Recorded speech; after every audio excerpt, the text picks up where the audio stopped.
Allô, miarabanao madame Lalasina dia miaraba amin'ny piasan'ny Free FM rehetra dia miaraba amin'ny malagasy tsirairay avy. Voalohany indrindra aloha dia malahelo ihany ny tena. Efa niantsoantso teto, nanao antso avo. Fa tsy misy miraharaha mihitsiny. Solon-tenan'ny ray aman-dreniny mpianatra boursier eto malagasy any ivelany no miantso eo. Fotoan'izao mijaly ny zanakay ihany voaroaka amin'ny campus université indray ny zanakay nanomboka tamin'ny zoma tompoko dia manao antso avo re tompoko lehilahy mamifaladianareo mpitondra indrindra fa ny filoham-pirenena Rajaonarimampianina izay milaza fa akaiky ny madinika ireo zazy ireo matoa nangataka boursan'ny État malagasy tsy manana izay ray aman-dreny farafadiran'ovana faran'izay mahantra ary ireo ankizy ireo dia ankizy ny saint de région ireo ankizy ireo dia miantsoantso izay mba jereo rehefa zanaka malagasy ireo zanaka malagasy ireo ray raha aminao ireo dia miantsoantso izay eto mitaraina re tompoko izay ray aman-dreny fa efa tena lany mondry kely efa lany ny fananana efa namidy ny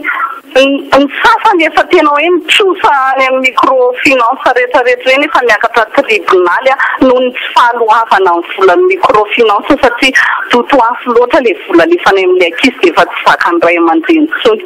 dia ianao monsieur le président milaza fa akaiky ny madinika ianao mikarakara ny madinika ianao madinika ireo ankizy ireo mba jereo ireo tompoko ny lela-paladia aminao izahay président de la république malagasy boursier-ny État malagasy ireo ankizy ireo zanakao ireo raha marary aminao zanakao dia mba ataovy marary aminao koa ireo ankizy ireo fa aza dia manao vainjalany tsy marary mba jereo ireo zanaka ireo fa tena mitarainy izahay efa tsy hitanay intsony izay atao efa mila vonjy tamin'ny rehetra izahay tany amin'ny ministera fampianarana ambony izahay tsy misy mandray anay tsisy mandray anay mandeha makeny MPM izahay mangata audience tsy mahazo audience izahay ihany ary mitany alehanay eto tompoko dia miantsoantso olo tena ny ray aman-dreniny mpianatra tena iarahanay izao zavatra teneniko eto izao miteny izahay hoe mba raitsy izahay ray aman-dreny re tompoko nareo mpitondra ireo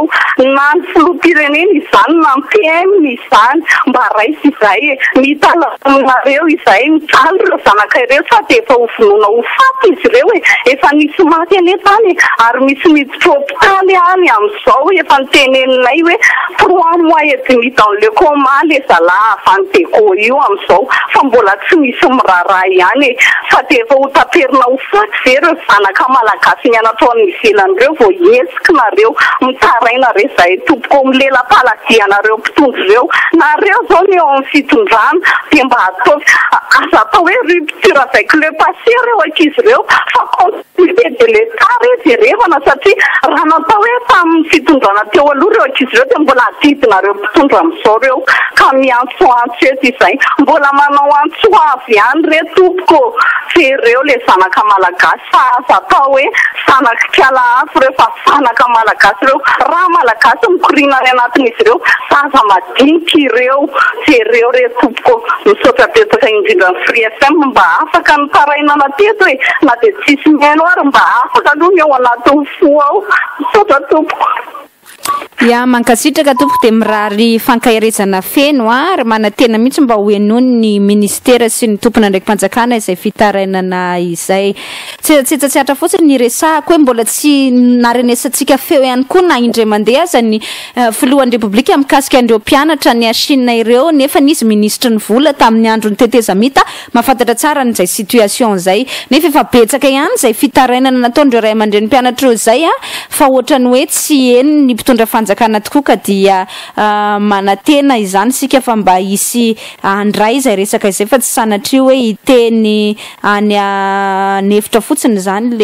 le olona izay manao an'izany hitarainana izany.